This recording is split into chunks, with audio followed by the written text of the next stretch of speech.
Hello, YouTubers, divers, and fans of GUE. Thank you for joining us once again on our recap for InDepth, our monthly video that I do with my co-host, who I'll be bringing on in just a moment.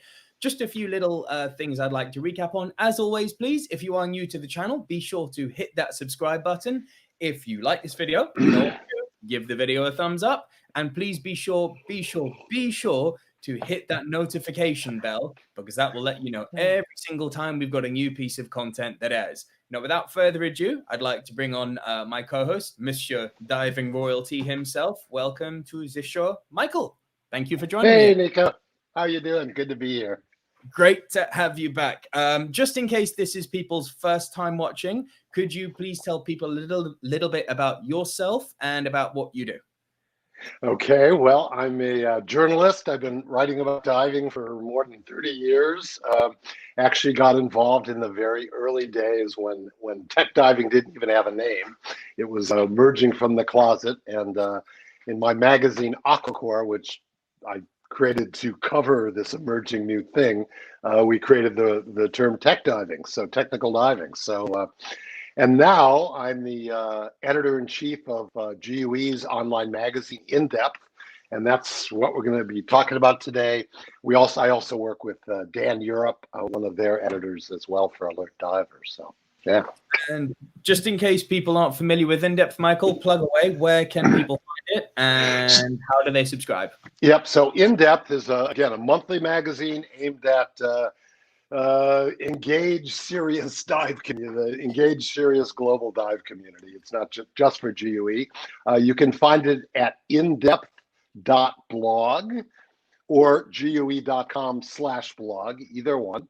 And again, it's monthly. We push it out several times a month via a push email. So if you subscribe, you'll get the notifications, and it's free for everyone. And we have a lot of great contributors and what I think are some pretty interesting stories. So, yeah. Yep, free content monthly. So, and speaking of interesting stories, what do you have for us this month? So we are leading with a story, is freediving safe? We looked at recent DAN statistics. In fact, the 2019 report, which have statistics through 2017.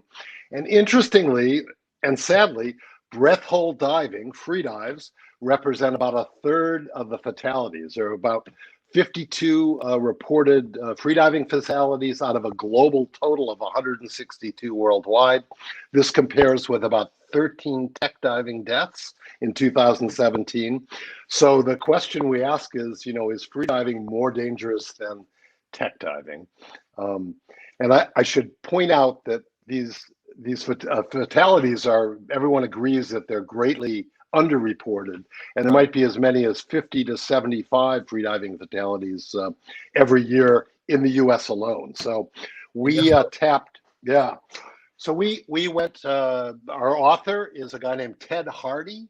He used to be the captain of the US freediving team. He was a former record holder of breath hold dive to 92 meters, I think, back in the day. He's now a coach and an instructor trainer for Performance Freediving International, which is one of the top freediving agencies in the world. So he really looks at this whole question of safety and what's going on, why so many freedivers die, and really explores that in some detail, and then discusses what people can do to improve their freedom, their safety. Sorry, not freedom. You've put a bit of fear in me there, but I think you know this. I'm quite an avid freediver myself. I think, what's my record? It's certainly not a Guinness record. Personal best. We'll go with that. I think the deepest I've been on a single breath is down to 40, and the longest I've held is about 4 minutes at 28 meters. Yeah, I mean, so not pro by any stretch, but you used the perfect word a moment ago. It's freedom. It's very liberating. So tread carefully. So it's scary for scuba divers. It's scary to be deep underwater and look up and go, holy, that's a long way to gas, I mean, right? Yeah. So part of the problem with freediving, it's not people associate freediving danger with competitions. The competitions are actually very safe. There have been 2 fatalities in freediving competitions in the last 30 years. So those are, it's unsupervised freediving. And there are a couple issues with it. Actually, most freedivers, probably 80 to 90%, are untrained, or rather trained by a buddy, or they've just picked it up. And that's part of the problem. You can walk into a store, a retailer, and say, hey, I want that camo suit and the mask and the fins, and you're good to go. Whereas in scuba, we know we need certification. So one of the biggest issues in freediving is that people are diving, solo diving, or not diving under direct supervision, meaning you don't have a buddy right there to be able to save you if you black out, because the biggest danger is blacking out. And if you black out underwater and there's not someone there to rescue you, you're going to take on water and drown, basically. And that's what happens in these cases. So I mean, that's just not, it's not, I don't wish death on anyone, obviously. Yeah. The irony of a free diver dying of drowning people, I mean, that's horrible irony. Pools as well. This is and it's a big issue in pool culture right now, to not have people doing breath holds in pools. So there's kind of a conflict with people who want to train for freediving in pools and the swimmers, basically. So Ted does a great job of exploring some of the issues of overweighting, diving with a snorkel in your mouth. So if you pass out, and the fact that most freediving blackouts occur at the surface, actually 90% occur at the surface. So you come up, and just kind of keel over. And if you don't have a buddy there to grab you, again, water in the airways and you're toast, or have some problems. So that's our lead story this time. Excited about that. And we offer some freediving safety resources, if you will. So that's our first one. Second story I'm very excited about. We've been pursuing this for a couple of years. Most divers will know that, in diving, we're exposed to hyperbaric oxygen, right? Oxygen, at a higher partial pressure than at the surface. And over time, having high oxygen irritates the lungs and causes pulmonary oxygen toxicity. Probably most tech divers have on their Shearwater computers, or maybe their DiveSoft computer, tracks OTUs, oxygen toxicity units. This is an algorithm that was developed back in the 80s. Well, the consensus today is that the OTU method just is not accurate, and it's not really backed up by data. So there's some new methods. We have a story by Ran Ariely from Israel, and he's developed a new method to track and predict pulmonary oxygen toxicity. So it's a geeky piece, but for those who'll take the time, I think it really offers some new insights into looking at pulmonary oxygen toxicity. So I'll start my next question with a complete disclaimer. We are not in any way sponsored by any computer brand or dive brand for this video at all.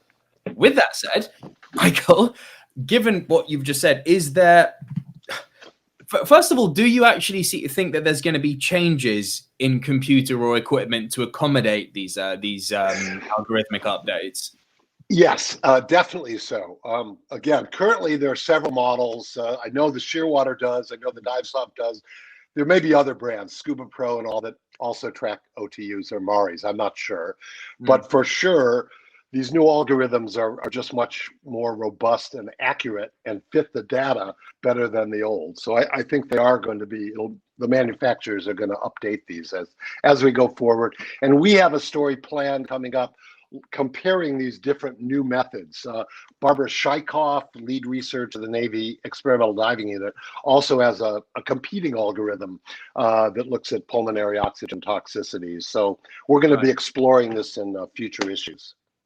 I mean, there's a part of that sounds, again, quite scary. So, I mean, given that the computers are obviously going to take, I guess, a few years, maybe less, but possibly a few years before they get updated with the new algorithms.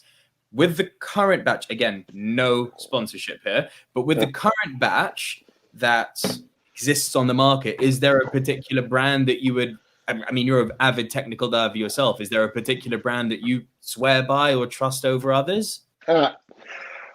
Well, you can never go wrong with a Shearwater, for sure. So I happen to dive the Shearwater computers, and then also DiveSoft also makes an excellent computer, I think, on the market. So those two are very good. I mean, there are a lot of good computers on the market, but certainly those two brands are pretty darn good. This may not resonate with you, but the next computer I was actually thinking of getting was the Shearwater Terek, and it's not because I know that it's an amazing computer or anything, but I looked at it and went, it's pretty.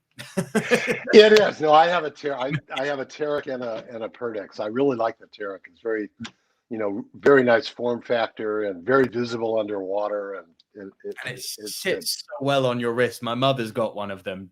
Yes.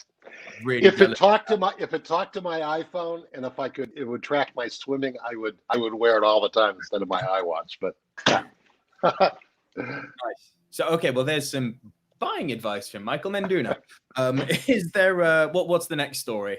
Great. So this is a really interesting one. It's called Dr. Bill Talks Mix. So probably many of our listeners have heard of Dr. R.W. Bill Hamilton, Dr. Bill. He was instrumental in the early days of technical diving. He's a decompression physiologist. So creating tables for mixed gas diving tables back in the day, before there were mixed gas diving computers or even software like Deco Planner to generate tables. So he was instrumental with the WKPP, people like Bill Stone, people like Captain Billy. So I came across recently some old tapes of a talk that Dr. Bill and John Cray, who was a nurse anesthetist, also a cave diver who did decompression tables. And so they're talking at the original tech conference back in 1995. So this is a talk by them on mixed diving, which should give people a perspective of how the diving world looked back in 1995. And it's got some additional resources, some of Bill's early papers. His first article in the first issue of AquaCore called Call It High-Tech Diving. We didn't have a name for it back then, so that was Bill's name, High-Tech Diving, because we were using mixed gas technology. So yeah, so it's a past a walk down history lane, but a very interesting one. And again, Dan actually has created a $10,000 medical scholarship grant in Dr. Bill's name that they give annually. So we also have a little about the scholarship, how you can apply for it, and then review the last 4 recipients. It started 4 years ago, so 5 years ago. In relation to this article, in your in the actual post within InDepth, do you have that recording available for us to listen to, or is it it's on SoundCloud, so if you go to that story, just click it, you'll be able to hear the talk. Cool. So kind of some fun stuff. And then we got a bunch of other good stuff. Riley Fogarty, one of our regular writers, has taken a deep dive into scrubber technology, looked at kind of the chemistry behind scrubbers, some of the issues of tracking it, like thermal sticks to be able to track the reaction front in your scrubber. We also offer, as part of this, GUE's ACE method of calculating scrubber endurance. ACE stands for Absorbent Canister Endurance, and it's a formula that Richard Lundgren came up with.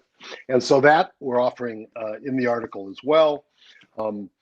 Then it's really a good issue. We take a plunge into caves in the Yucatan.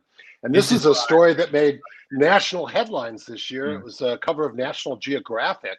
Sam, Fred, Chris, the guys at Zero Gravity, and Sindak discovered an 11,000-year-old mine, ochre mine, in the jungle. So it's flooded now, submerged. But 11,000 years ago, the ancient people who lived there came down and worked the mine for ochre. Ochre. Sorry, ochre, not okra. That's a vegetable. Ochre is the color, the red paint, which was a valuable commodity 11,000 years ago. Who knew? And so John Kendall from the UK, it's an interview that John conducted with Fred, Sam Meacham, Fred Davos, and Chris blanking on his last name. Chris, I'm sorry. It's in the article. But anyway, talking to them about their find, how they found it, and then they've created 3D map of the whole thing and a video, a virtual reality actually that you can put on a helmet and go moving through this cave system and mine. So it's quite dramatic. I think they took like 18,000 images to stitch this 3D model together of the cave. So it's pretty cool. And then a couple of fun stories that we have, perspective stories. A piece from Roger Williams, who's a cave instructor in the Yucatan. Him and his wife Nell have an Airbnb down there. And it's called Hack Away the Inessentials. I'm sure all divers will be able to relate to this. If you go to your gear box, there's a bunch of old gear that at the time seemed like just the thing you needed. And now it's sitting in the gearbox, not being used anymore. So, sitting right next to right. So Roger, sort of a satirist, talks about this. The detritus and jetsam of a diving life well lived. So, and then perspective, all divers are just hoarders. Right, hoarders and gear people, right? Yeah. So exactly. So it's kind of a fun story. And then our last story, called Size Matters, is a story by Alana Dempsey, who is 5'2", eyes of blue. She's a small-sized tech diver, and so there's a picture of her with these 15-liter twin set. And basically, she shares her perspective and kind of a unique vantage point of how to, deal with big tanks and other things.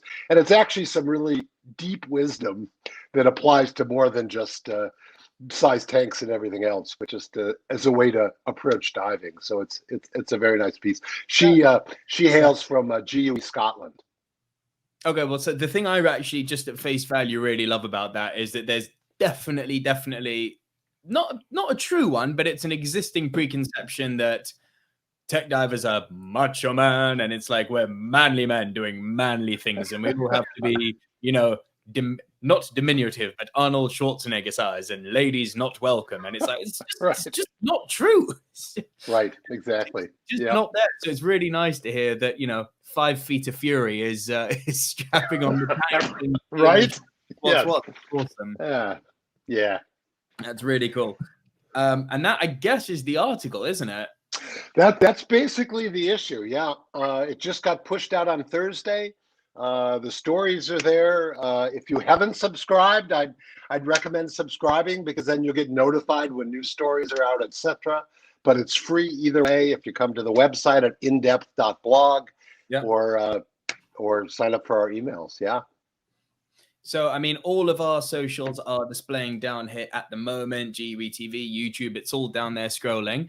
What I would say is, guys, please do make sure that you have followed Michael's advice and you are subscribed to InDepth. I mean, there's some really good stuff in there, much more elaborate than the kind of teaser we're going to now in this video. It's free. You've got an industry legend basically writing for you, so why wouldn't you? You've also got to, if you please, make sure, as I said at the beginning, give this video a thumbs up, hit that notification bell, and if you are new to the channel, hit subscribe. If some of what we've said has interested you, I'd actually really like to hear in the comments below, who amongst you is a free diver? Please leave that comment below. And I'd also really like to know, if there are free divers amongst you, are there any of you who are quite shocked by this revelation that freediving is factually, not opinion, but factually far more dangerous than the perceived dangerous tech diving? Also, in relation to computers, what computer do you guys dive with? I'd love to know. Comment down below. And ladies out there, ladies who follow the channel, are you tech divers? Have you found that it's maybe an obstacle getting into tech diving, or do you agree that there's this false preconception that tech diving is very male dominated and you're there to, smash the patriarchy, so to speak? Comment below. Smash away. Michael, away. I know you're busy, so I'm not going to keep you any longer. Thank you so much for joining us as always. Is there anything else you'd like to add? I don't think so. Just have everybody stay safe and have some good local diving. That's obviously the focus of diving right now, since travel is a little disrupted, shall we say. So And we'll see you next month, talking about the next month's issue, which we're just starting to work on now. So we got some good stuff coming up as always. So. Yep. Look forward to it. And from me right here on the channel, guys, just we did promise you in our community feed that as of October, right now, you will be getting weekly video content from us here at Global Underwater Explorers. This is the first. You'll be getting new content from myself and the whole team here every single Monday on Global Underwater Explorers YouTube channel, GUE Divers. It will also be airing on our Facebook page. So if you are watching this on Facebook, thank you again. Hit the like button. And by all means, guys, if there's content that you want us to make, we'll be putting polls up now and then on the community tab on the YouTube channel. Just make sure that you're going there regularly. See if there's any polls up about content that you want us to make for you. We very much want you, the community, to have a say in the channel. And look out for the next piece of content next Monday. Thank you very much, guys. Michael, thank you to you. Thank you, Nico.